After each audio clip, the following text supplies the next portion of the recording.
Lawat oleh Engkau melalui kuasa puji-pujian. Dan sebentar kami akan mendengarkan firman-Mu. Mari Tuhan Kau berkati hamba-Mu yang sepenuhnya bergantung kepada Tuhan.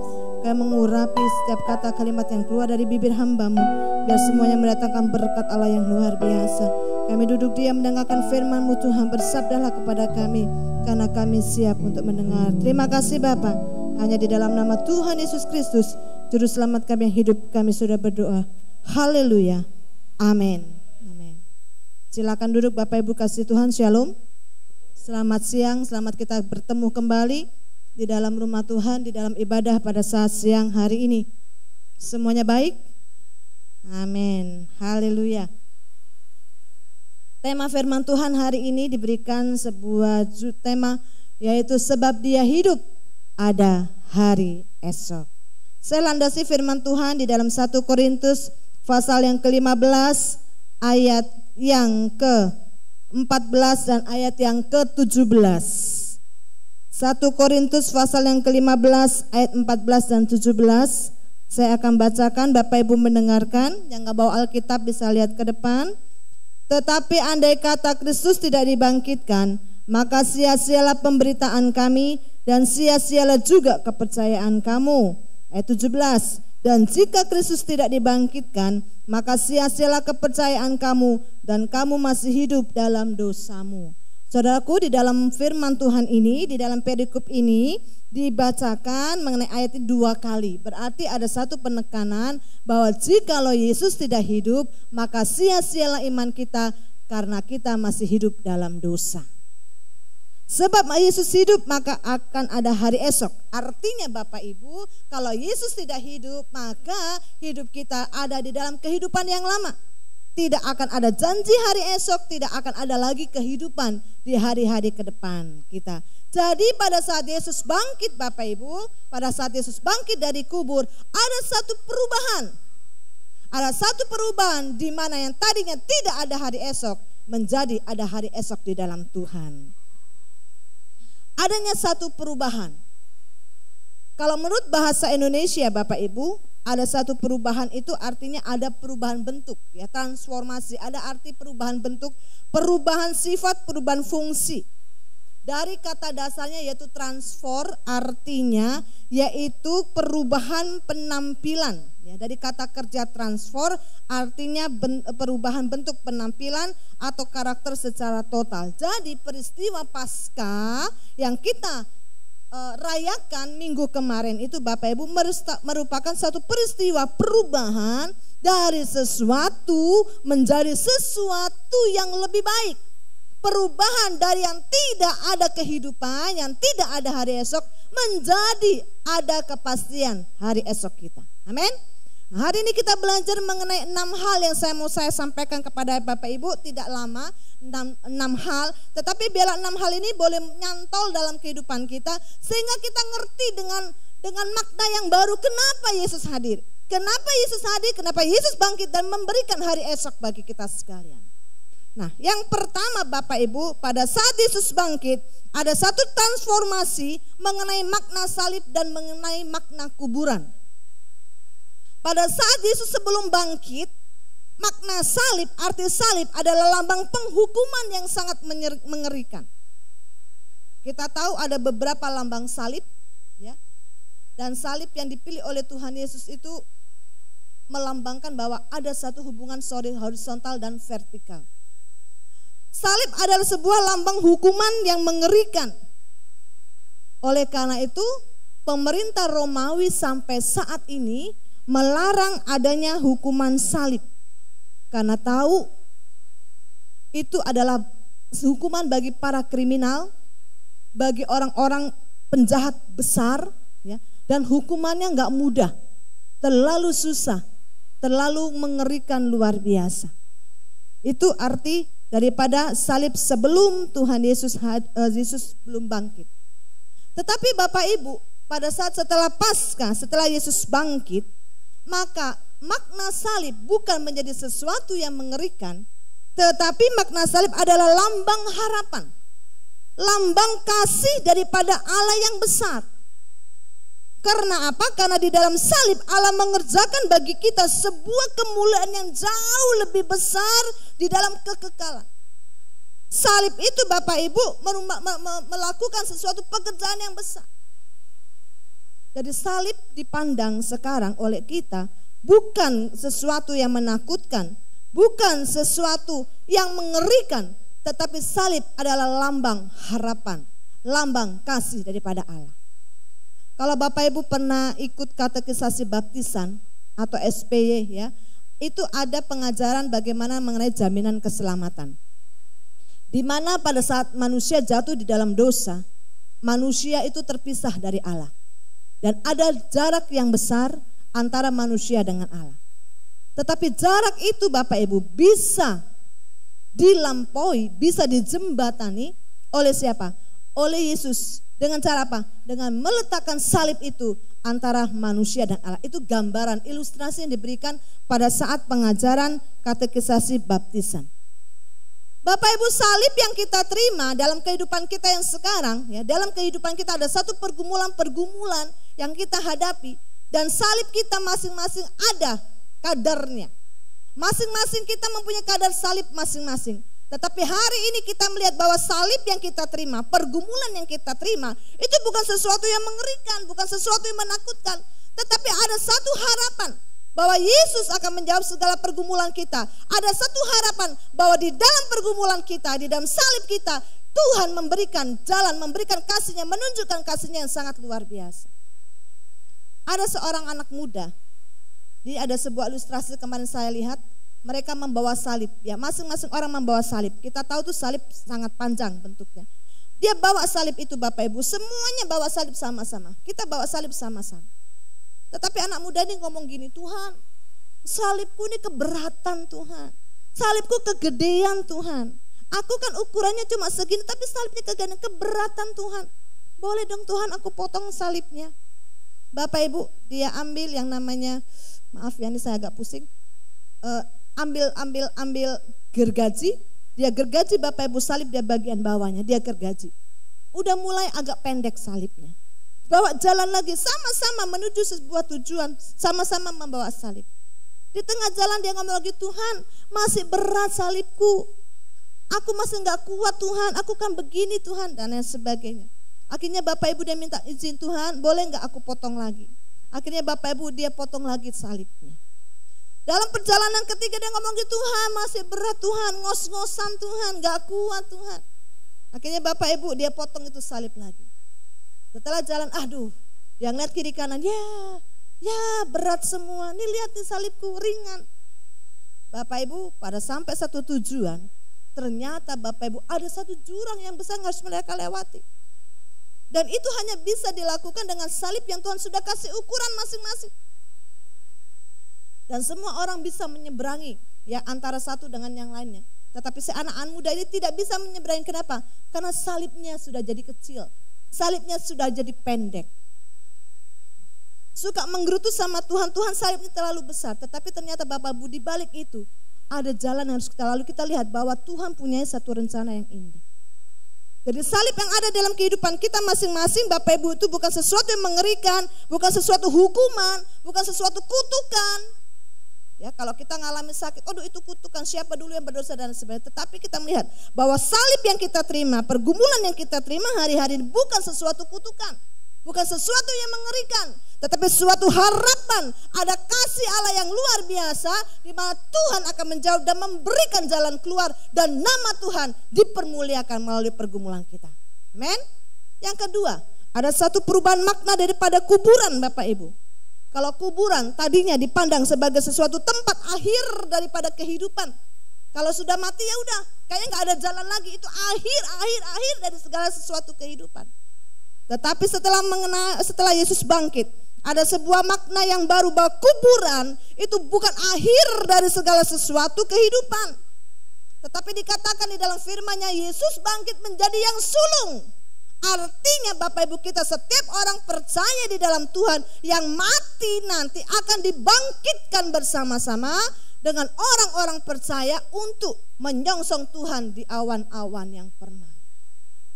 Jadi kuburan bukan sesuatu yang menakutkan, tetapi adalah sesuatu di mana kita akan bangkit. Maka itu di dalam ibadah pemakaman dikatakan bahwa kuburan itu menjadi tempat peristirahatan terakhir, tempat menunggu untuk kapan? Untuk Yesus datang kedua kali, dan semua orang percaya mati di dalam Tuhan akan dibangkitkan bersama-sama menyongsong Tuhan Yesus di awan-awan yang permai. Saudaraku sekalian, pengorbanan Tuhan di atas kayu salib itu adalah sesuatu yang mengerikan, sesuatu yang besar sekali, mahal sekali nilainya. Tadi saya mendapatkan sesuatu hal yang baru dari seorang hamba Tuhan yang berkhotbah, Bapak Ibu. Kalau saya pernah mengilustrasikan bahwa bandingannya antara kita dan Yesus yang menerima itu, Bapak Ibu, itu sangat jauh. Kalau hukum Taurat dulu, orang harus mati. Aduh, sakit sekali. Orang harus mati ya karena ada dosa. Tapi Yesus yang tidak berdosa harus mati, harus diberdosakan dulu baru dia mati. Maka itu setiap dosa manusia dilimpahkan kepada Yesus Kristus untuk mati menebus dosa-dosa kita. Saya pernah ilustrasikan pada saat kita hidup ya, kita tuh punya hidup dalam keadaan dosa. Kalau saja dosa kita, Bapak Ibu, 1 hari 3, saya pernah hitung-hitung ya, 1 hari 3 dosa, dosa perkataan, perbuatan, dosa pikiran, Bapak Ibu, itu 1 hari 1 gitu, 3 dosa. Saya hitung dalam 1 tahun itu ada 1080 dosa. Kalau kita diskon 80 jadi 1000, Bapak Ibu, berarti kita hidup 70, itu berarti 70.000 dosa. Kalau 80 tahun Bapak Ibu mau hidup itu 80.000 dosa. Itu secara hitung-hitungan dosa. Jadi satu orang itu minimal 70.000 dosa kita berikan kepada Tuhan. Kalau 1 hari 3 dosa. Kalau kita hidup di dalam dosa lebih banyak lagi dosa yang kita serahkan kepada Tuhan. Belum lagi kalau dinilai Bapak Ibu secara uang. Kalau dalam zaman dulu Bapak Ibu itu harus ada namanya korban penebusan dosa. Korban penebusan dosa itu dengan pakai apa? Dengan pakai lembu, pakai kambing ataupun juga burung tekukur.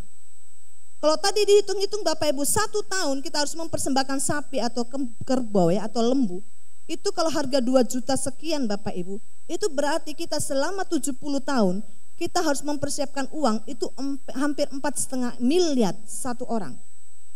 Ya kan? Karena mereka 1 tahun harus sekali mereka dalam mempersembahkan korban. Berarti kalau 70 tahun Bapak Ibu dikalikan itu satu orang hampir 4,5 miliar untuk penebusan dosa. Kalau kita punya keluarga berapa? 7, 5, dikalikan aja 4 miliar. Itu kalau lembu, belum sapi atau kambing itu mungkin lebih murah ya, 2,5 M dan sekian. Kalau burung tekukur ya hampir 10 jutaan. Itu yang harus kita siapkan Bapak Ibu. Ya berarti berapa miliar harga daripada itu Bapak Ibu kita serahkan kepada Tuhan dan Tuhan lunas bayar. Jadi penebusan Tuhan di atas kayu salib Bapak Ibu itu adalah sesuatu yang sangat mahal harganya. Dan dia harus terima untuk engkau dan saya.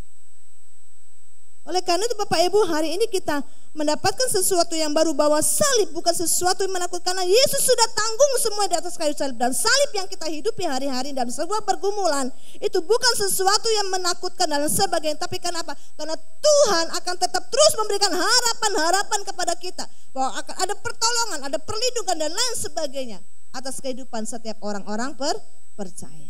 Yang pertama. Yang kedua Bapak Ibu, ada transformasi mengenai waktu, ada perubahan mengenai waktu. Kalau sebelum Paskah, waktu itu Bapak Ibu dipandang sebagai sesuatu yang terbatas. Kita tahu bahwa waktu kita dikatakan 70 sampai 80 tahun. Kalau sesudah itu, maka penderitaannya adalah kesakitan dan lain sebagainya. Saya punya nenek usia 94 tahun. Kemarin saya pulang ke Probolinggo Bapak Ibu, 94 tahun. Waktu dia ketemu saya dia ngomong, aduh Lian, aku kepengen mati kok gak mati-mati sih Lian. Aku udah kepengen mati kok gak dijemput-jemput. Saya ngomong, mak siapa dulu yang mau jemput? Ya Tuhan Yesus, puji Tuhan Bapak Ibu. Kenapa? Karena saya tahu nenek saya itu percaya dukun. Ya, tapi kemarin saya tahu bahwa dia sudah kenal Tuhan dan dia sudah terima Tuhan sebagai juru selamatnya. Akhirnya kita mulai arahkan. Bapak Ibu hidup manusia 70 sampai 80 tahun. Kalau Bapak Ibu hitung dengan waktu, maka hidup kita tuh kalau 70 sampai 80 tahun tidak sampai 30.000 hari. Artinya sangat terbatas. Kalau dikatakan 1000 hari sama dengan 1 hari di mata Tuhan, artinya hidup kita tuh enggak sampai 3 bulan di hadapan Tuhan. Berarti Bapak Ibu waktu kita sangat fana, waktu kita sangat terbatas sekali. Tetapi ternyata pada saat Yesus bangkit, setelah hari Paskah Bapak Ibu, waktu yang tadinya kita tahu sangat terbatas, ternyata setelah Yesus bangkit, waktu yang kita hadapi hari ini adalah waktu yang tidak terbatas.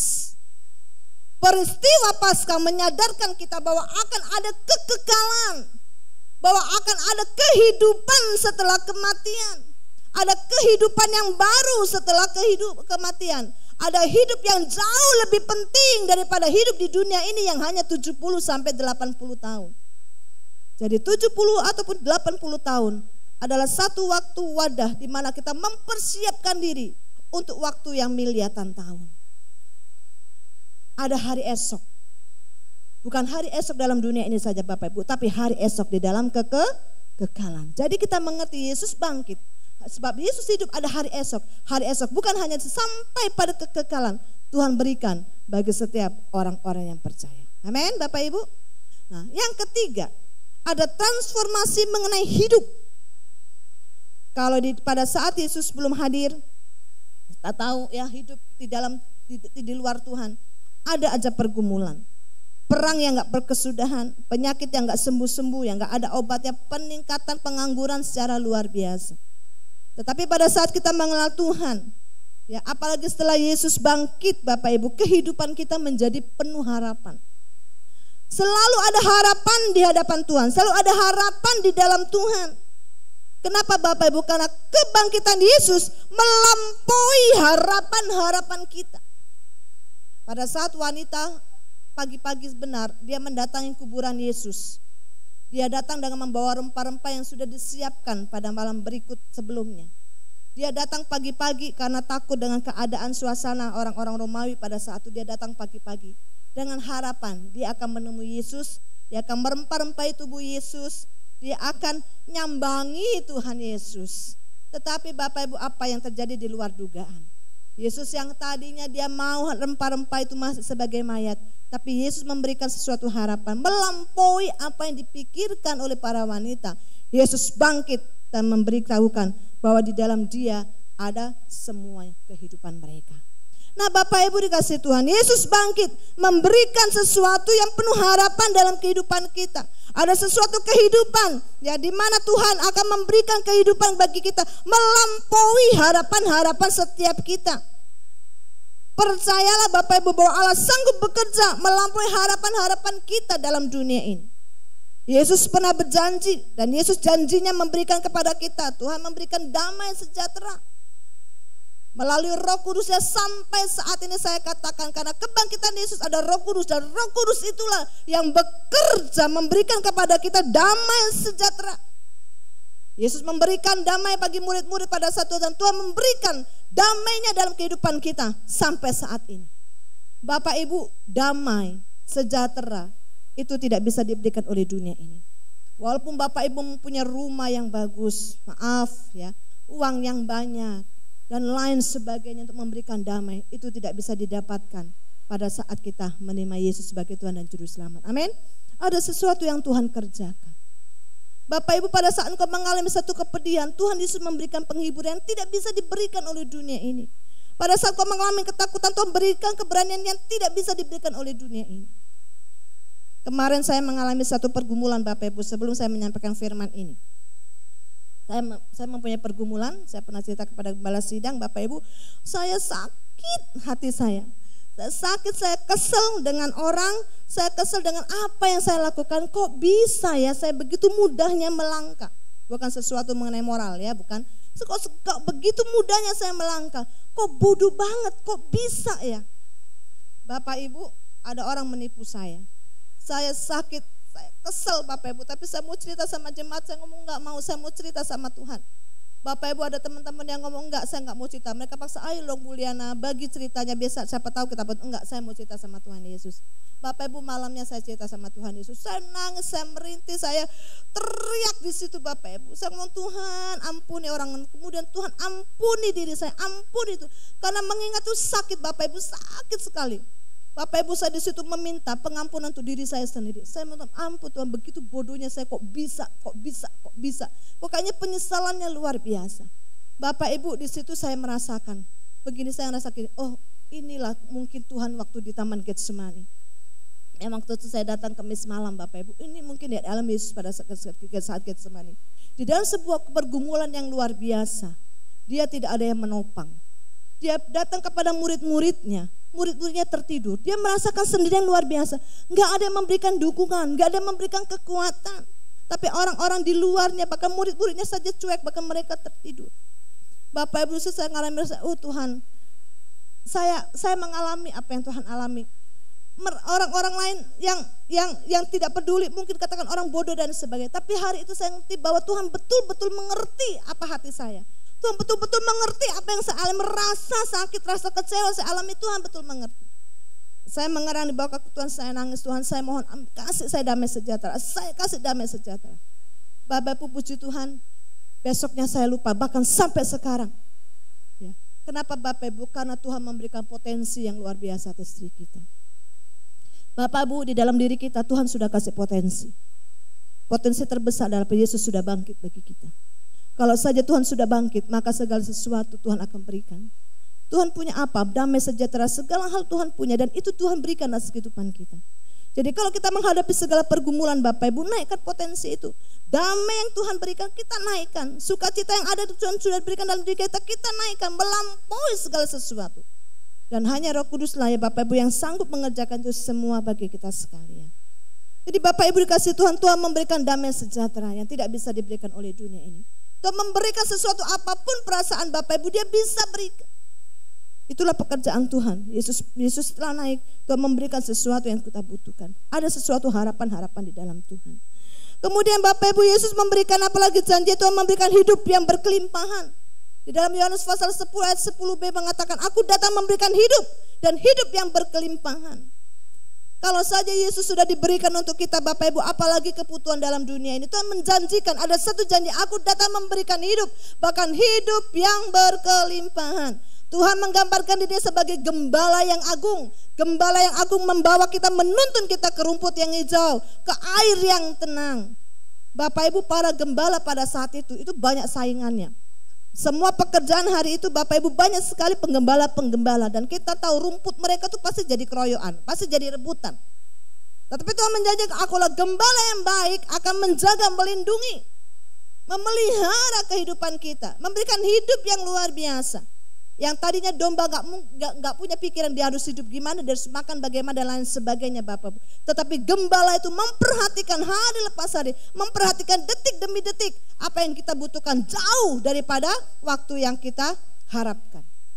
Contohnya Bapak Ibu, contoh ini ya, hanya contoh. Ini loh, pekerjaan Tuhan itu dahsyat ya. Kemarin Bapak Ibu, sepanjang Senin sampai Sabtu ya. Entah kenapa kok Tuhan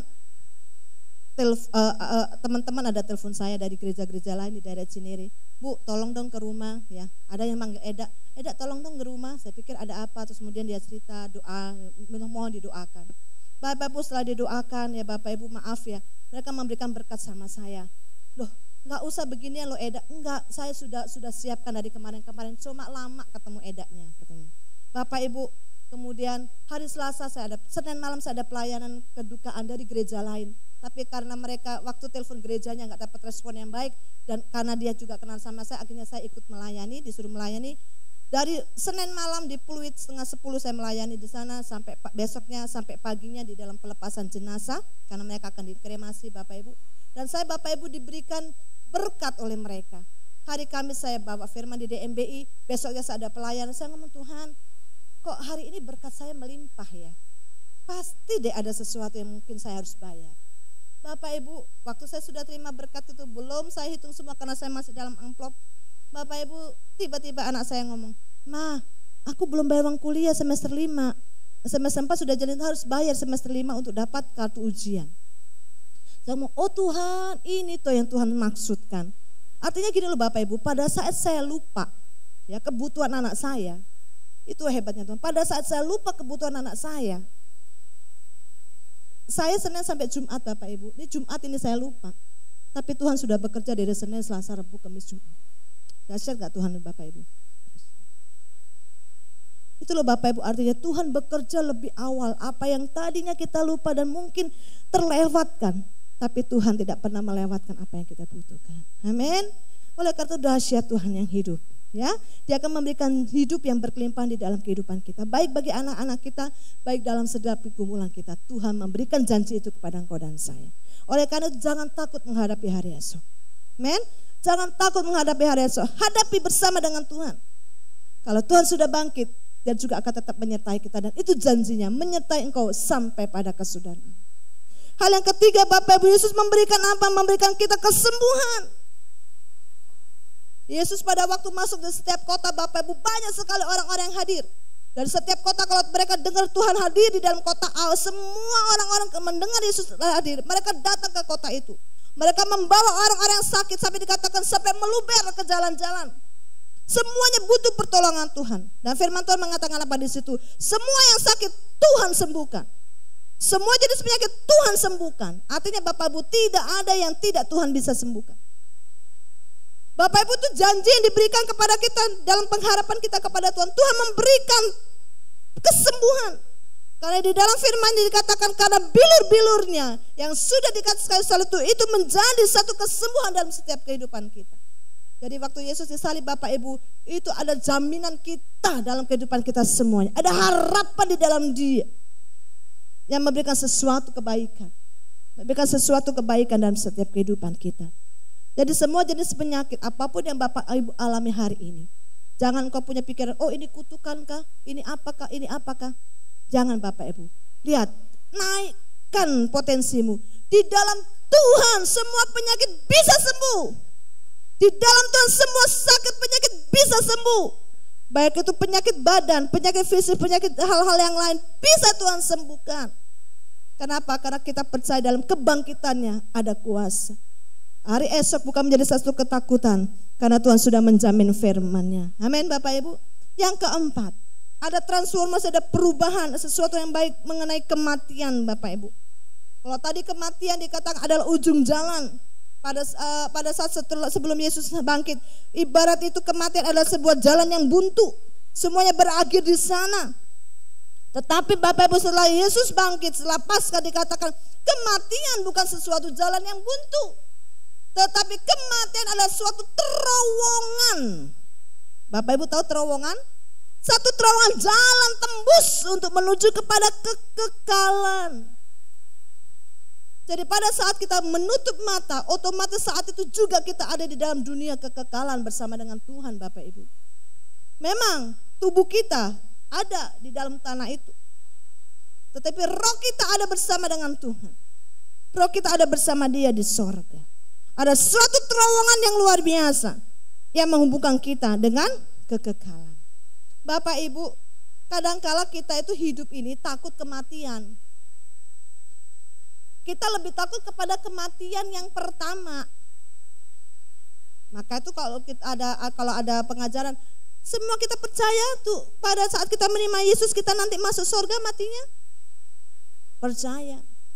Percaya kita masuk surga semua, percaya. Siapa yang mau duluan? Gak ada yang mau. Kamu dulu deh, kamu dulu, kamu yang tua Anda. Gak ada yang mau duluan, padahal jaminannya sama masuk surga. Bapak Ibu dikasih Tuhan, kita takut kepada kematian yang sementara. Karena takut, maka Dia menjaga kesehatan tapi tidak mengerjakan keselamatan. Ingat Bapak Ibu, kematian yang menakutkan kita bukan kematian yang pertama, tetapi kematian yang kekal di dalam lautan api. Oleh karena itu sebelum kita ke sana, mari hidup yang 70-80 tahun ini kita isi dengan mengerjakan keselamatan. Mengerjakan keselamatan yang Tuhan sudah berikan kepada kehidupan kita untuk menuju kepada kehidupan setelah kematian itu, kehidupan yang kekal.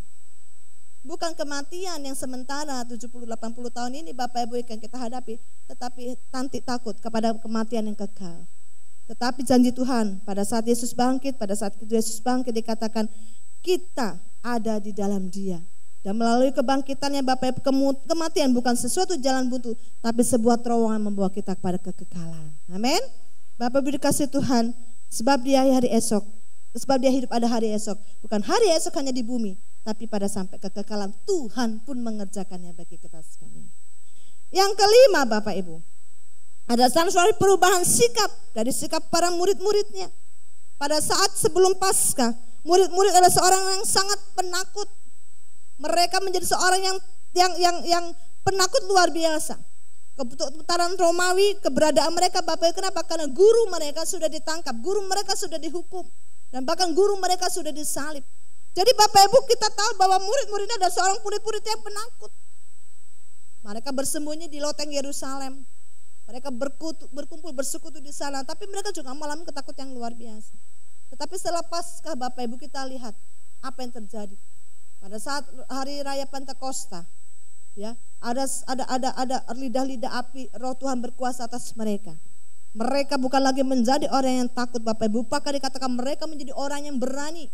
Mereka adalah orang yang berkobar-kobar untuk melayani Tuhan. Mereka keluar Bapak Ibu dalam loteng Yerusalem itu, mereka keluar dari sana. Mereka bersaksi, mereka menginjil dan lain sebagainya. Dan dikatakan dari hanya 120 orang murid-murid menjadi 3.000 orang yang bertobat. Kenapa? Karena ada kuasa kebangkitan daripada Tuhan yang memberikan kepada mereka satu keberanian yang luar biasa. Ada sikap daripada hidup murid-murid yang tadinya penakut menjadi seorang pemberani. Maka itu firman Tuhan tadi mengatakan, andai kata Kristus sudah dibangkitkan, maka sia-sialah kepercayaanmu, sia-sialah kehidupanmu, kepercayaanmu. Kenapa? Karena kita hidup di dalam dosa. Tapi pada saat Yesus bangkit menjadi jaminan bagi kita. Kalau Bapak Ibu jualan, pasti Bapak Ibu mau yang kecap nomor 1. Ya, kita promosikan luar biasa. Kenapa? Karena kita punya jaminan bahwa produk kita itu bagus. Nah, demikian pula dengan kita Bapak Ibu. Pada saat kita menyaksikan, mengabarkan Injil, kita tahu jaminan kita itu adalah Allah yang hidup. Allah yang bukan saja Allah yang mati, Allah yang sudah hidup, bahkan Allah yang sudah naik ke sorga. Itu bukan jaminan bagi kita Bapak Ibu. Sehingga kita berkobar-kobar dalam pelayanan. Kita bukan menjadi pengsaksi dusta, bukan. Tapi kita mau mengabarkan Yesus yang hidup dan berkuasa sampai selama-lamanya. Ada perubahan sikap hidup dari para murid Bapak Ibu yang dari tadinya yang negatif menjadi hal-hal yang positif. Para murid tadi Bapak Ibu adalah orang-orang yang kurang beriman. Pada saat mereka ada di Danau Genesaret, ya, di Danau Tiberias, pada saat mereka menghadapi badai yang luar biasa di tengah lautan, Tuhan Yesus ada di sana. Tuhan Yesus lagi ngapain? Tuhan Yesus lagi tidur. Pikiran para murid Bapak itu waktu itu mungkin yang ngomong, badai yang besar ini biasalah mereka hadapi. Karena mereka pekerjaan sehari-hari sebagai nelayan dan mereka temuin itu hari lepas hari. Jadi pada waktu badai itu muncul Bapak Ibu, mereka mendiamkan Tuhan Yesus. Mereka punya pikiran, Tuhan Yesus mungkin gak bisa ngelakuin ini. Kan Tuhan Yesus kan kerjaannya cuma khotbah, ngajar dan lain sebagainya. Mungkin kalau ini angin badai, ini malah bagian kita. Kita yang melakukan karena kita sudah biasa. Karena mereka sudah pintar di sana.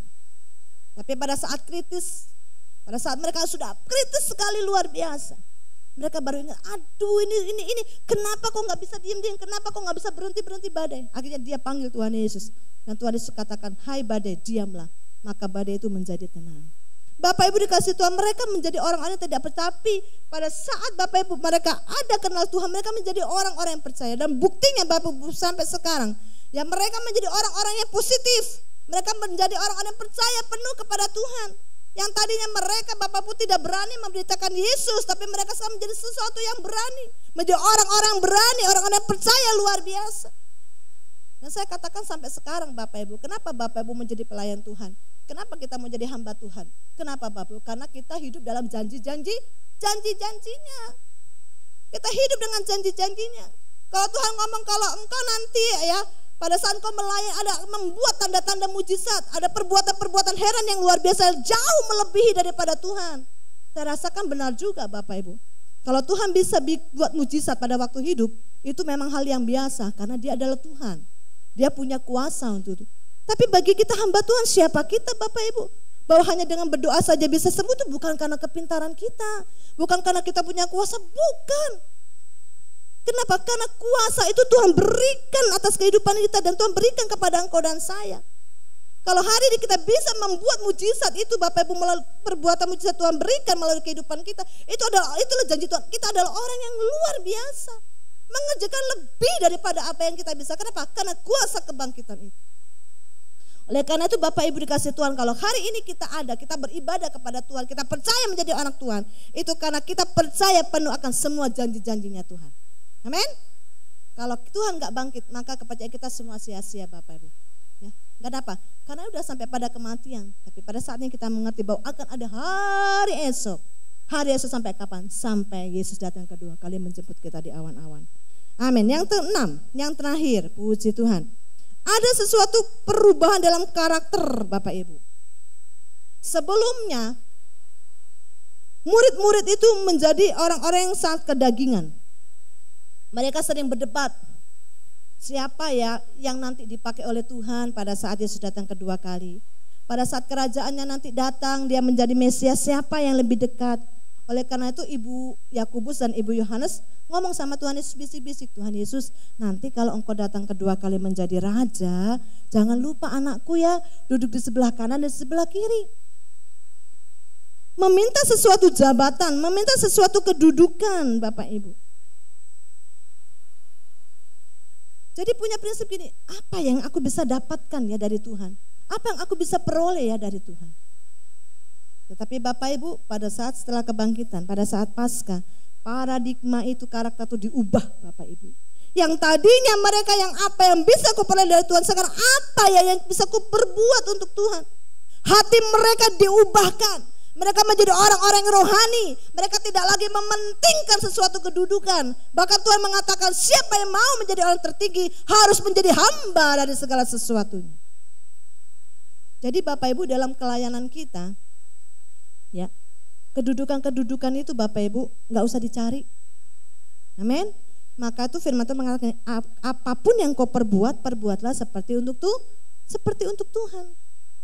Kalau kita masih mencari kedudukan Bapak Ibu, sama seperti murid yang dulu, masih mencari kedagingannya, masih gontok-gontokan, kepengen siapa yang di depan, kepengen tahu siapa yang mau naik, siapa yang lebih maju dan sebagainya. Padahal Bapak Ibu, Tuhan mengatakan ya, apapun yang kita lakukan, lakukanlah untuk Tuhan. Bersedia melayani untuk Tuhan. Bahkan kita lihat murid-murid Tuhan Yesus berani mati untuk Tuhan. Bersedia mati seperti Stefanus, mereka menjadi martir. Mati untuk Tuhan. Yang tadinya mereka hanya cari kedudukan ya, mencari keuntungan di dalam Tuhan, tapi sekarang mereka bisa berani mati untuk Tuhan. Berani melayani untuk Tuhan. Walaupun tidak dilihat oleh hamba Tuhan, walaupun tidak dilihat oleh pendeta, tetapi ada mata yang tetap melihat kehidupan kita. Amin. Jadi Bapak Ibu, mari kita mau meniru apa yang difirmankan Tuhan ini, mempunyai satu paradigma yang baru, mentransformasi kehidupan kita. Baik di dalam kehidupan kita sehari-hari, baik di dalam kehidupan pelayanan kita, dan pergumulan kita sehari-hari, maknai dengan benar sesuai dengan kebangkitan Tuhan. Bahwa apapun yang ada dalam pergumulan kita ini, Tuhan akan memberikan jalan keluar. Ada harapan di dalam Tuhan. Yang kedua, jangan takut dengan kematian. Tetapi karena apa? Karena ada kekekalan yang Tuhan sediakan, hari esok yang Tuhan sediakan. Dan yang ketiga Bapak Ibu, mari kita punya paradigma yang baru di dalam karakter kita mengikut Tuhan. Jangan mencari kedudukan dan sebagainya, tapi mari kita mempunyai hati menjadi seorang hamba yang mau bekerja untuk Tuhan, ya. Bukan menjadi sesuatu kedagingan, tapi kita mau beri apa yang bisa kuperbuat untuk Tuhan. Menjadi lebih rohani lagi di dalam Tuhan, mengerjakan keselamatan kita di dalam dunia ini. Dan apapun yang kita lakukan, kita tujukan kepada sorga kelak Bapak Ibu. Maka Tuhan akan disenangkan dengan kehidupan kita. Nah Bapak Ibu, Paskah ada sebuah transformasi, sebuah perubahan. Perubahan dari yang biasa, yang jelek menjadi yang baik, dari yang daging menjadi yang rohani, dari yang fana menjadi yang kekal. Oleh karena itu, kalau hari ini kita hidup, biarlah kita hidup untuk Tuhan. Amin. Kalau kita mati, biarlah kita mati untuk Tuhan. Jikalau kita jadi baik atau jadi baik hidup ataupun mati kita ini semuanya adalah milik Tuhan. Selamat Paskah Bapak Ibu. Selamat menikmati perubahan-perubahan dalam setiap kehidupan kita. Amin untuk firman Tuhan.